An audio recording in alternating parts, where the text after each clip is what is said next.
Well, welcome everybody. Welcome, my name is Dave Copeland. I'm going to be your host for this fantastic live event. And here we are in fantastic Belgrade.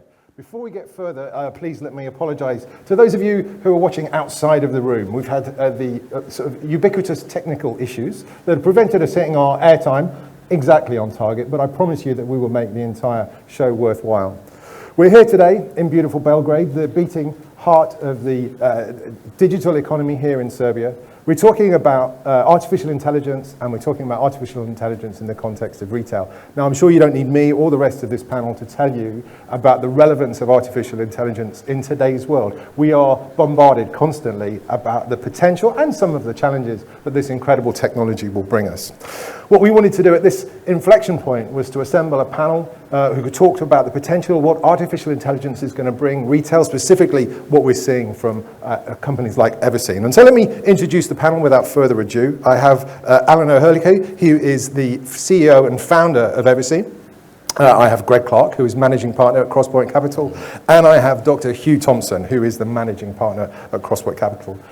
In terms of the format of the event, what I'd like to do is I've got a few questions for the panel, and we'll talk through the journey about how we see the marketplace and where we think Everseen is going, what Crosspoint's interest was in Everseen. And then we're also going to have some questions that is really going to come from our audience on LinkedIn. So hello to you out on LinkedIn. Thank you so much for taking the time to join us. Please use the forum to ask your questions, to engage with this event. It will be fantastic to get your engagement, and we'll come to those Q&A right at the end.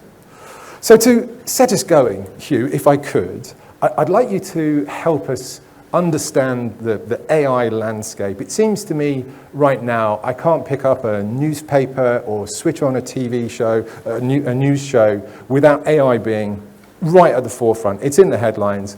But what I can't really seem to understand, the headlines are telling me it's either going to kill me or save me, right? And at this point, I have no idea. It seems to be like an incredible period for us right now in the industry. Could you unpack that a bit for us and help us sort of engage with it? Well, I'm hoping for the save me side, so just to know where I stand. So thanks, Dave. And I completely agree with how you framed it earlier in your remarks. It is ubiquitous. And what I would say is that the use of machine learning, the use of AI inside of businesses really isn't new. Companies have been doing this for quite a while. They've been optimizing processes. But what is new and what changed so much, I think, about how we think about AI was the accessibility of AI, particularly through ChatGPT. Now, anybody could use natural language, ask it a question, get a response, ask it a follow-on question. It keeps the context. It's pretty incredible. Because of that, you can't go into a conversation where it doesn't show up, right? You're at the dinner table at home. I've got 5 young kids, right? They're asking me about, why are they rate limited on ChatGPT 3.5, for example? This is like standard dinner conversation now. And in fact, just at home, we've integrated it into some normal processes. Like I was away a couple of weeks ago at a conference, and we got an email in from one of the kids' school, and it was really late at night. It was 10:30 or something. I was exhausted, and so I get a call from my wife. She's like, "Look, we got to respond to this email." I'm like, "You're right." I can't even think straight. And she's like, "Open up the Zoom, launch ChatGPT in the window, and we're going to deal with this email right now." And so we put the email in. We're like, "Hey, we fundamentally disagree with this email. Here you go, ChatGPT. Do with it, what you will." And it was amazing. The response was incredible, detailed, very well thought out. And then I complained to it. I'm like, "Hey, why did you concede on this one point?"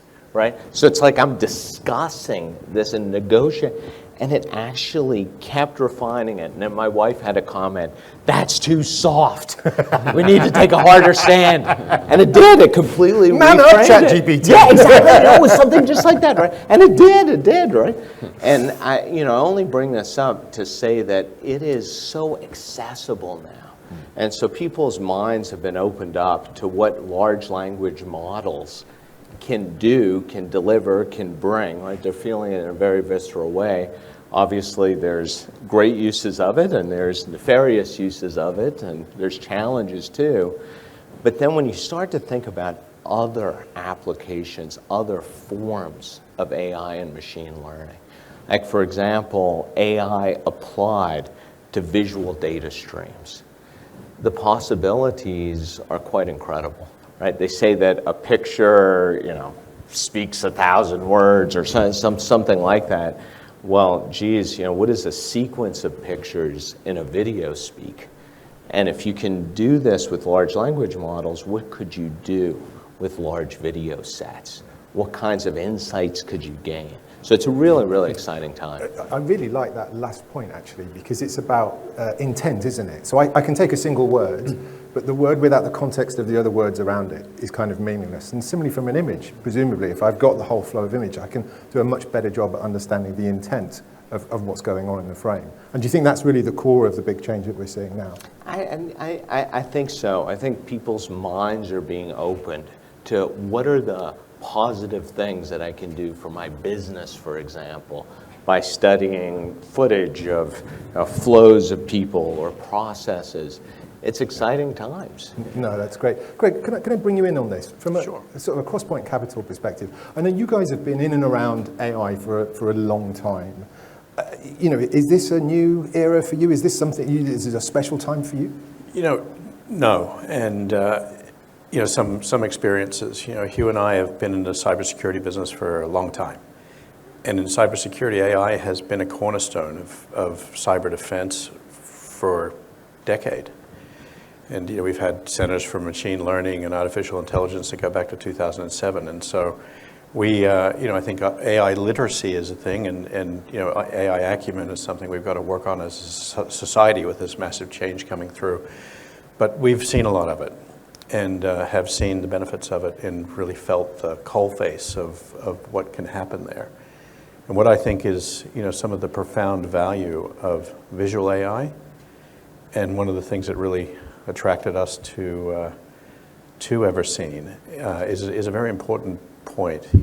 There are two kinds of processes in the world. Some that are just manifest themselves in information, like processing a purchase order and making sure that that gets shipped. And then there are things that actually happen in real spatial life, like going through a checkout or working in a manufacturing line.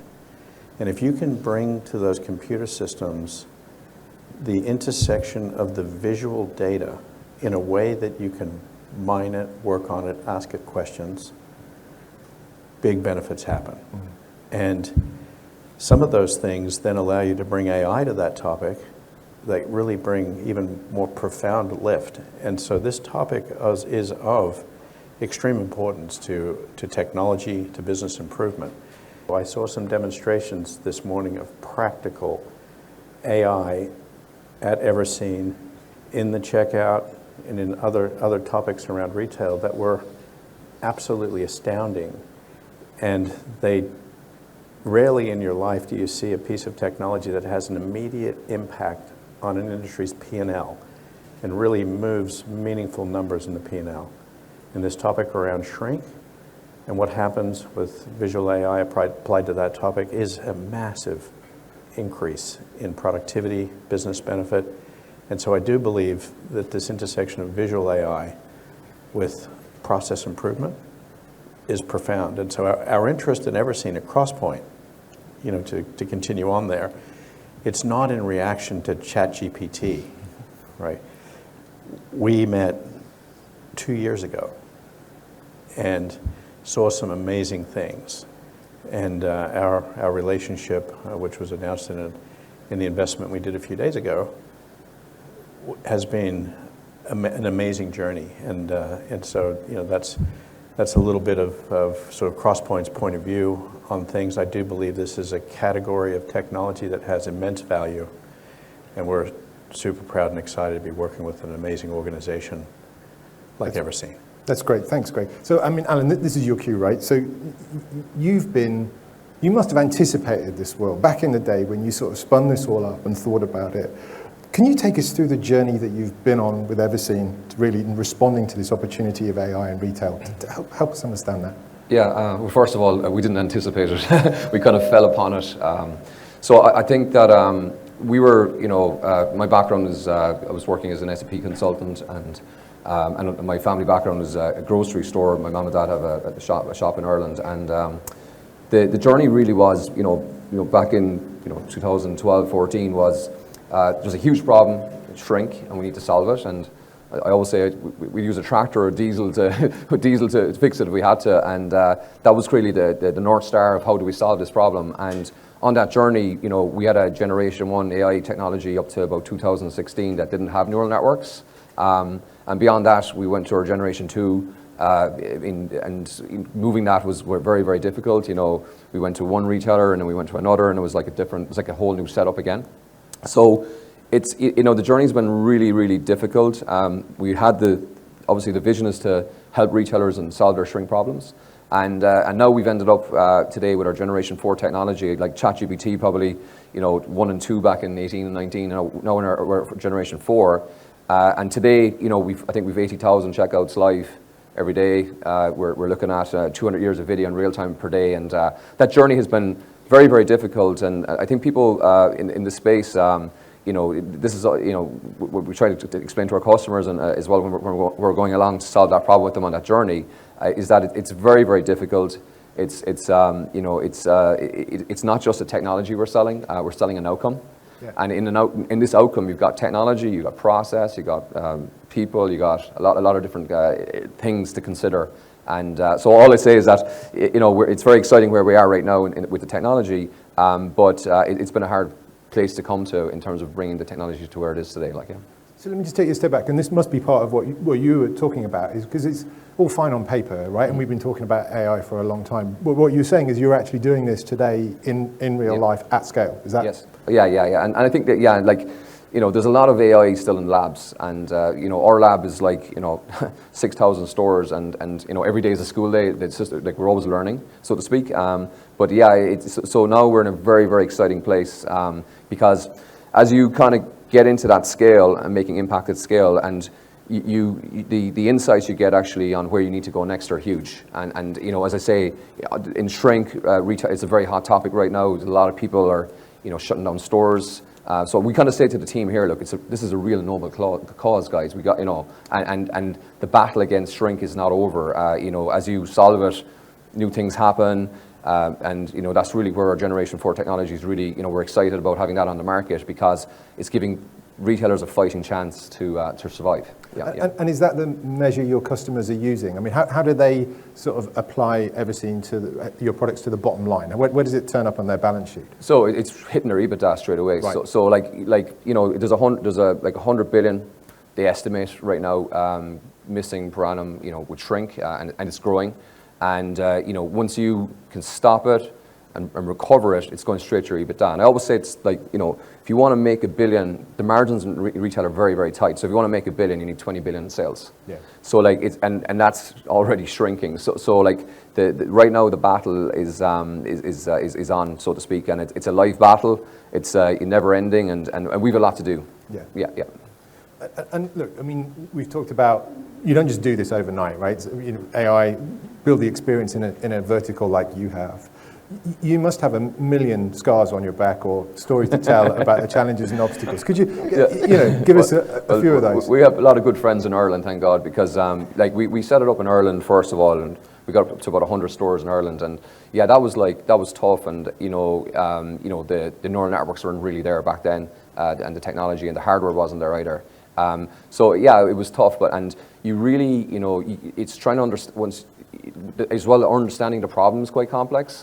We do, there's many dimensions, and it's very fast changing. So yeah, it was a real struggle, through the years, but I felt like as a retailer son in Ireland, it's a noble cause. Yeah. So I think we're obsessed with it. We have the technology people; they understand the obsession, and we're everyday learning, so to speak. And as I say, with these great retailers and great names we have as customers that trust us, we have a huge responsibility behind that, and they feel like their best bet of fighting this and to survive is Everseen right now, and we're very proud of that. Yeah.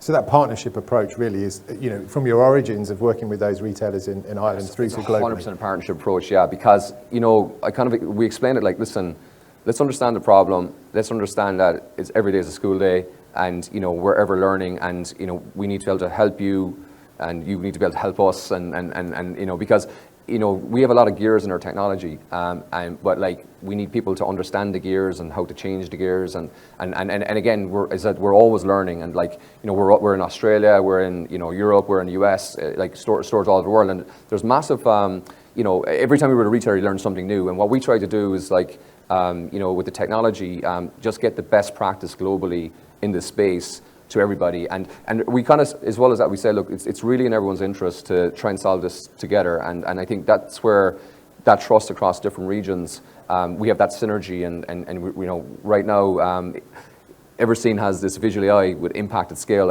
I believe that autonomous vehicles aren't on the road yet, right? And it gets a lot of attention, but I think in the space we're in, the technology people, the great people that work here, are very excited about what we do, and humble as well, like, because we know that there's a lot more to do, and we got to keep it going. Yeah. No, perfect. And forgive me, I'm going to put you a little bit on the spot, right? Yeah, no problem. I know it's always nice. It's good for me. Yeah. Well, it's always nice when people turn up to you with a briefcase full of money, but there's more to that, right? So why Crosspoint? Why is Crosspoint relevant for Everseen right now? Why would you choose to partner with them? Well, look, I met one of our board members, knew Greg, and said that you guys got to get together, and so we met 2 years ago. And we've had a couple of battles, like a couple of things that could have killed the company. And Greg was there right behind us. And he's just his intellect, and the guy's like, they've got a lot of scars and things like that. But I really like them from the values. But as I said, like, you always try and work with people that are very different to you, but you've got the same values. So I think that was the first thing, that we can work with them. And then it's just like, the stages of growth we're at right now, we're at a crossroads, and we have all these reusable assets in our platform. And it's kind of, what do we do? And guys, we gotta help retailers reduce shrink. Okay, there's a lot of nice things we can do, Horizon 2, Horizon 3, but no, we came here and said, look, you gotta help those, you gotta empower those retailers to fight that battle, and that's been the focus. And I think so that kind of, being a CEO is a lonely place, especially when there's people trying to kill you sometimes. So in the 2 years I know Greg, and we met Hugh as well, we just became friends, buddies, and I think that you really know when your back is to the wall who people are, and our back was to the wall a couple of times on this, and yeah, so I'm. Yeah, no, it's great. But I mean, what I also get out of this, it's another example of trust and partnership, but also it's one of those things that's greater than the sum of the parts. Yeah. Right? Do you know what I mean? Yeah, and I think in order to hit scale, that's what's needed to unlock it. 100%, yeah. It's like, we got great people here, but there's kind of a road ahead right now that, Gavin, our director, he passed away a few years ago. He always said, don't take the wrong road knowingly, and do everything you can or want to be the best you can be, whatever road it is you're on, right? So I'm telling his poem he wrote, but anyways, that whole experience that they have at this point, and like Greg's has a number of startups. From, as he said, he did 2 startups in his garage, and then obviously their time at Semantic and things like this. These are like massive experiences that, when you present them, they're like, we've seen that before, and do this and that. So their guidance is really, really, for me and the team, super exciting. Super exciting, because we're at a massive crossroads right now. Yeah. And look, if I can bring it back to you, Greg and Hugh, and one of the things I'm sort of selfishly quite interested is in your broader perspective of what's going on. And I know you in particular, you were just the program chair for the RSA Security Conference, which is sort of the world's largest cybersecurity conference, only a couple of weeks ago, right? 2 weeks ago, yeah. So, given that I wasn't lucky enough to be there, we'll get you an invite. Come on, next thank you. year. I'm glad you read that into what I was saying. That's perfect. That's what maybe an invite, yeah. But I'm really keen to understand from you what was the conversation there around AI. I mean, so cyber and AI together. Surely it's got to be. It was massive. So this is think about it as the central meeting point of the industry of cybersecurity. And you can imagine cybersecurity has become incredibly important in every boardroom, every nation. And if you look back at the topics that went down that week, AI was right at the top of the list. And for a couple of different reasons. One was, how do we use it to make the way that we defend better? How do we get better efficacy? How can we anticipate? How can we make things easier for the folks that operate it? But there was another side of it too, which is this is a great power. It's now way more accessible to the average person than it was in the past. How are bad guys using it? How are attackers wielding this against us? So it was a very, very fascinating conversation. Like I said, it was a part of almost every conversation there. In fact, we run one of the biggest startup competitions in tech. We had the largest number of entrants we've ever had. And this year, the winner of that competition was a company that secures machine learning models, right? This is fascinating, absolutely fascinating. But if you look at the kind of progress that that industry is making around its products, its processes, it's profound.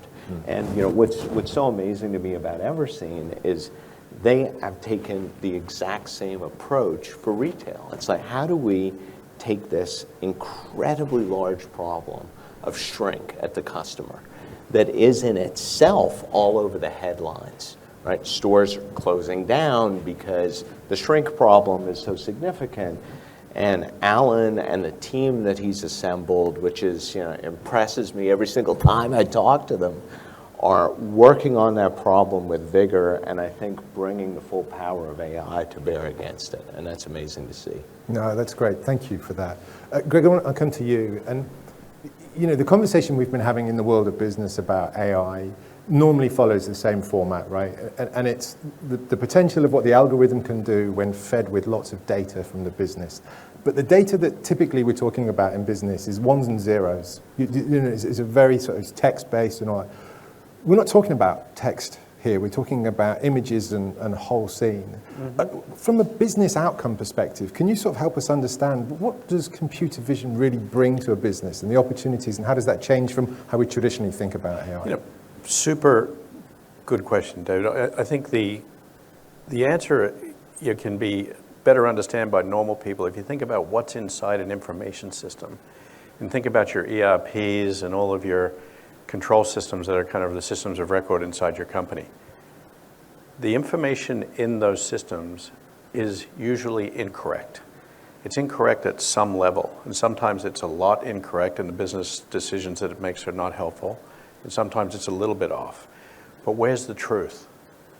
The truth, in many situations, can be seen by the camera. It's in the video. It's what's on the shelf. It's what's going on at the checkout. It's in a manufacturing line, how that's really working. It's in an inventory buffer in a warehouse. And if you can mix the truth of the camera and the image into what your information systems happen, processes get a lot better, decision-making gets a lot better. I really was impressed with Alan's background coming from being an SAP consultant, putting in these business process systems all over the place. I had built one of those at E2Open, run one at Mincom, which is a maintenance ERP. So I also really appreciated the intersection of computer vision, as it was traditionally called, with information systems, and then augmented by artificial intelligence. And so you put that together and you get something really powerful. And then when you can actually bring that into a product form that moves the KPIs and the P&L, like shrink, you get something where you can show people real results that are important to these businesses. And so I really think this computer vision question and this visual AI and the processing of these kind of images, where the process manifests itself in physical space, it is the future. And I think that is going to change industries in a fantastic way for productivity and really business benefit to those places. Shrink, as Alan mentioned, is a great example. And it doesn't take long these days to pick up the newspaper and see about stores being closed because of outsized shrink problems. Many of the brands we know the CEOs have come out and said, if we're going to have to close stores in these locations. So these are real examples where I think some of this generational progress in technology like AI brings solutions that are super important. Now, as an investor, when you see a big market like that, and you see something moving the P&L like that, it's pretty good. Yeah. It's a pretty good option. And then, as my great mentor John Mumford, who was founder of Crosspoint Ventures, very famous a VC firm in Silicon Valley, said, earlier stage growth companies look for fire in the belly. Everseen, and this man right here, there's fire in the belly over here. And so I think it's a super exciting time and honor to be working with the folks in the industry. But what I love about what you just said, Greg, even though shrink is a huge issue and will transform the bottom line of an organization, it feels like just the beginning of where this could go. So let me bring you in. Yeah. So kind of what's next, right, for Everseen? Where do you go from here? What comes after retail? It's right now, there's so much to do on the shrink problem that I'll talk about that maybe in a second, but the shrink problem is like, it's growing and it's changing very fast. And we really need to just hone in on that and have our technology, our Generation 4 technology, get that out to the market and scale that out. So we're very focused on that. Going beyond that, and I said that battle will never finish. That's a continuous battle, and every quarter we give the latest defense system for retailers, based on the things that are going on all around the world to help them attack shrink. But beyond that, we like supply chain because it's actually helping retail as well. So we're naturally kind of touching supply chain already. So we have these other products that are working around the receiving. So that adjacent industry is a natural industry, and we like the idea that it's helping the shrink problem in retail. So we're kind of naturally progressing there. The big vision, my vision day one, was, again, as an SAP person, look, and I actually, my mom and dad, I worked in their shop in a village in Ireland, but as an SAP consultant, I worked in the automotive industry in Germany, and whenever you're dealing with process and you have an ERP system, even the automotive industry, you're so blind from what actually really happens. So the generic idea of as again, we fell upon, well, I didn't fall upon the shrink problem. I knew about it from being with the family business, but generically, what I was trying to do, Everseen was about to see stuff Everseen was about seeing stuff that was never seen before in a process. So the technology itself is process aware. It's layers in visual AI to a decision support system. That's generically it. So it could be any process, any industry is the bigger vision. And we have all these reusable assets that are super powerful to go there, and that with that in mind. But Horizon 1 right now is just conquer the shrink problem for retailers and take it there, yeah. Dave, just to add to that, I've been super impressed over the last couple of years with the progress that's been made at Everseen. In Gen 2, when we first showed up, Hugh and myself were looking at this and asking questions to the PhDs and great minds at Everseen as to how it works, having been there in the trenches with many cyber AI problems.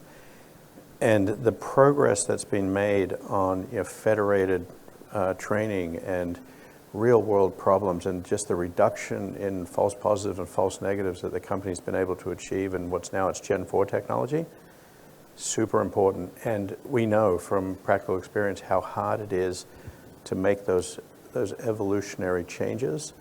And it's not like you can go get a piece of open source AI technology, some training kit, and a AI ML CI/CD package, and start pumping stuff out that'll identify products and tell you what's going wrong. That's fiction. It's way harder than that. And when you're in production in thousands of locations, and you've got to maintain those models in those locations, you've got all the geo-sensitive data issues, all the compliance issues. Everseen's model is fantastic for real scale and survivability in those environments and maintainability. So I've been really impressed with the hard stuff that goes on in AI and how Everseen has shown up in real tech and big generational shifts in that tech up to where they are in Gen 4. And I would just say for customers of this kind of tech, some of it demos well. Wait till you get it in production, and things change, and it's got to adapt, and it's got to deal with all of the compliance issues. You know, there's a lot of just trimmings around the edges of what might be a machine learning model that actually makes it viable, deployable, maintainable. It's hard. Yeah, I mean, I find that super interesting, Greg, because it's kind of the difference between a technology and a solution, if you follow me. Yeah, right on. Maybe that's right on. You know, there's a lot of tech, but try and put it into a production, you know, situation where these things are everywhere. Yeah. You know, at Symantec, you know, Hugh and I were presiding over tens of millions of AI detection engines on endpoints all over the world. Yeah. If you bricked one of those, someone had to go see it, right? It was like an extinction event for the company. You know, Everseen is on the other side of those very difficult problems already. And so, you know, it's a solution. You got to deliver not just the AI technology, but the finishing work around it. That's great. Thank you. So at this point, I'm starting to get some questions in from the audience on LinkedIn. So thank you for sending those in, and please keep them coming in as we go through. Alan, the first one's actually for you, and it's about competition specifically. Can you sort of talk about the computer vision landscape and how it's evolved and how you see that playing out? Yeah, and like there's, it's a hot market, you know, and you know, hardware's become available to play in that market. So there's, in terms of competition, and by the way, we had this conversation today. We said competition is really good for everybody, so let's get that, you know, it gets the best out of people, and we really appreciate it. But in terms of like competition, there's some competition that, you know, in AI, as Greg said, it's very easy to demo this in the labs. And, you know, it's very easy to promise the sun, moon, and the earth, so to speak. And so there's a lot of, we see competition going in and, you know, doing very interesting things in a lab and selling. But then, you know, go one store, go 10 stores, go 20 stores, you know, it tends to kind of fall down. And we've had a couple of experiences where, you know, we went to a retailer and they said, we're looking at something else. We said, that's fine, you know, we respect that. We'll still be around. We're going to come back. And we found out, like, a lot of it now is coming back in again, that, you know, there was a lot of trials and errors. So I think that in terms of competition, there's a huge challenge between theory to impact at scale. I think that's the whole thing. And, you know, and people totally underestimate that journey. And I think that, you know, in the market, you know, it's good, it makes everybody better. But I think there's a lot of just placement at the moment of there's a hype cycle, so to speak. And, you know, autonomous stores was part of that hype cycle as well. And I think that, but retailers now are kind of, they're making, you know, they're readjusting their P&Ls. Shrink is one of the most important things right now. And I think from a computer vision point of view, there's probably a lot of companies misplaced, you know, the autonomous store stuff, the, you know, whatever.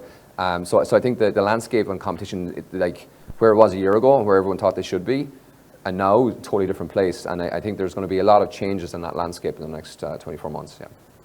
I can certainly see that happening, and maybe that brings me back to you, Hugh and Greg, which is, you know, you guys got to come across a ton of great stories and technologies. How do you distinguish between something that is, you know, like an interesting idea but probably not deliverable versus the ones that you think, yeah, that's the one? I mean, you've mentioned fire in the belly, right? But there must be more than that. Most certainly. Hugh, I'll maybe pass you over that one and just get started. I'll start, and you know, first I'll second Greg's point that fire in the belly is such an important thing. Not just for the entrepreneur, but it drives a culture in the business that is necessary to get great solutions out to market. I'd say, you know, something that maybe is a little bit different about Crosspoint Capital is, of course, we look at financials and financial discipline and potential and market size, but we also look at the tech. And, you know, Greg, one of my favorite quotes from him is, if you're a technology company, you got to lead technically. So when we did the diligence on Everseen, one of the things that we spent a lot of time on were, geez, let us go all the way down the mine and understand how real is this technology? Can it scale? Is it effective? Will it be effective at scale? Is it supportable at scale? And we're incredibly excited about those results. And those are things that we look for in investments because they're areas that we know that we can contribute to, and they're areas that we know that we can diligence very well. And Dave, you know, another, I would say, thing that we do is back it in from the desk of the customer. You're sitting at the customer where the money changes hands. What does that look like? Does this move KPIs? Does this get people promoted because it's solid enough that you can feel it in the P&L? Are you a friend of the CFO? Right. These topics are super important. And I mentioned in earlier remarks, you don't often find tech that moves the P&L, right? And that was super impressive. And I think, you know, that opens up a massive opportunity for getting in infrastructure. You know, how do you pay for infrastructure that can see everything? It's kind of expensive. You better have a good business case. How do you pay for infrastructure that gets you an edge compute device that's crawling with great AI and great data retention capabilities? You need a good business case. And so I've been super impressed with, you know, we see a lot of stuff. It is, you know, as you can imagine, a lot of stuff comes to our shop. And, you know, this one ticked some serious boxes.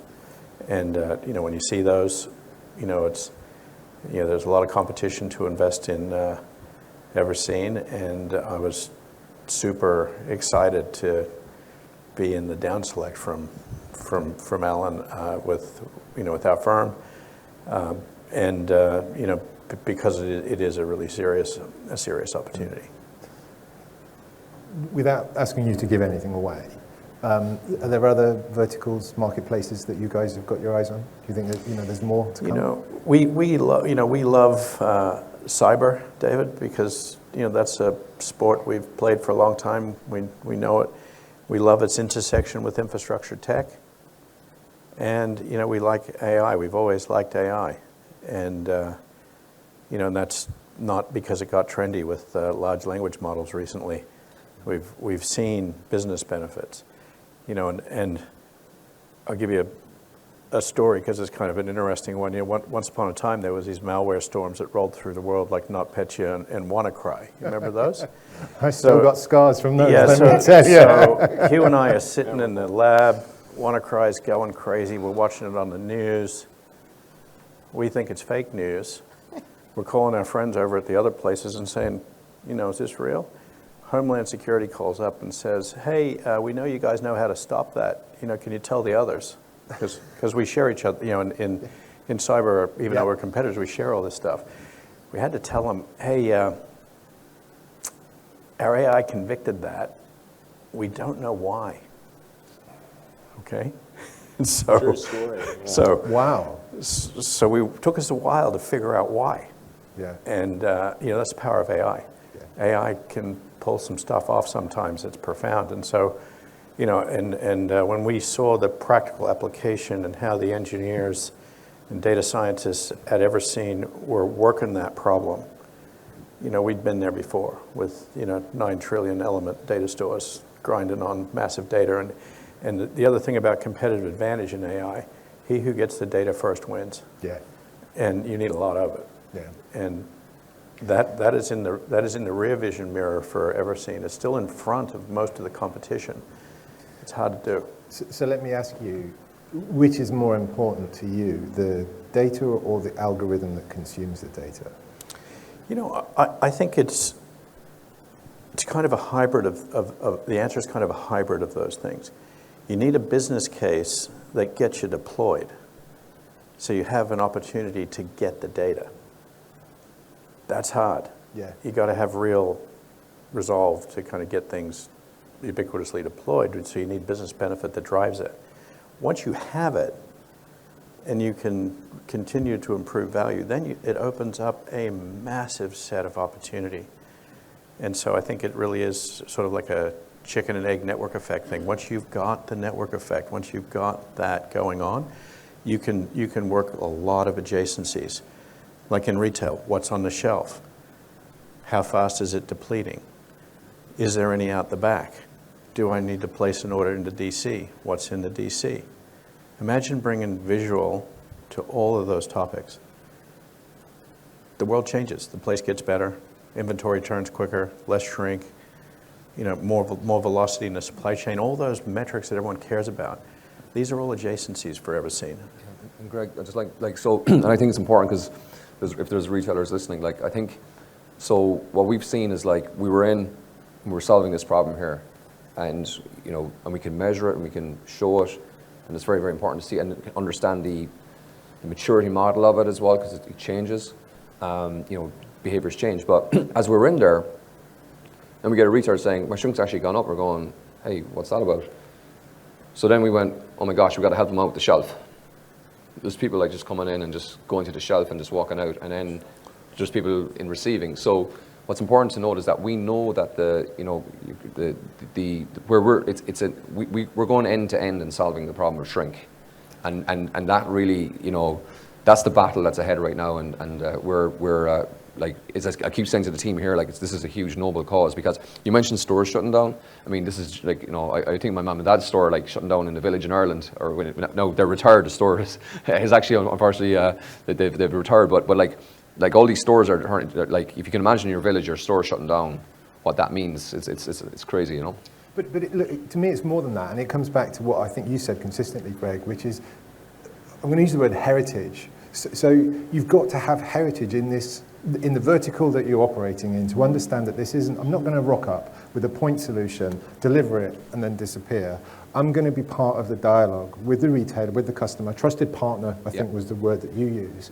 To take it and iterate it and tweak it and turn it and extend it, because we're never done. There's more to do. And I think if I try and synthesize everything I've heard from all of you say today, it's about that partnership approach. It's about leveraging the power of the technology to deliver great outcomes, not just for the customers, but for the customer's customer too, because everybody wins if you get that right.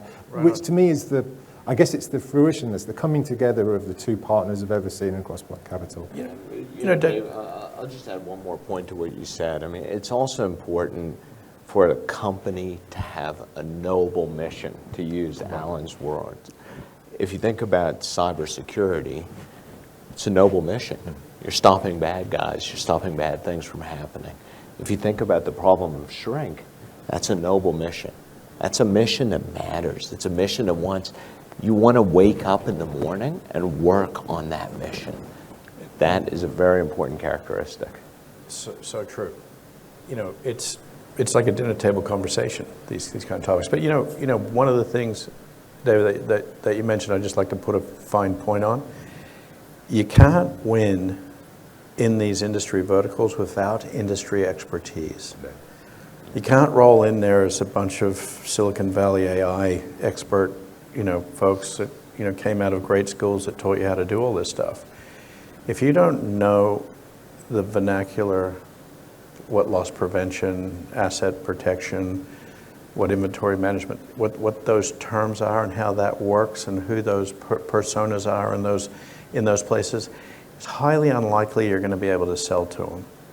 And so I think that the vertical applications of AI, coupled with great AI expertise alongside industry journeymen, that's the element that you need, right? And it's, we come back to these ERP-like examples. That's how ERP works. There's people that make these big business application suites, but when you're going into mining or utilities or finance or CPG, you're going in there with an industry expert that knows what that neighborhood is like. And I think Everseen started there. They showed up knowing what these problems were and brought incredible, and I got to compliment Alan for 10 years ago, going and getting PhDs in artificial intelligence and machine learning from some of the best schools in the world and bringing them to the problem and coupling them with industry expertise. Then you get real magic, because you get solutions that you're actually selling outcomes, you're selling solutions, and you're selling business value. And then you get real magic, and I think that's really some of the ingredients for folks on the phone that are in this business. Make sure you're thinking about those ingredients, because they're really important.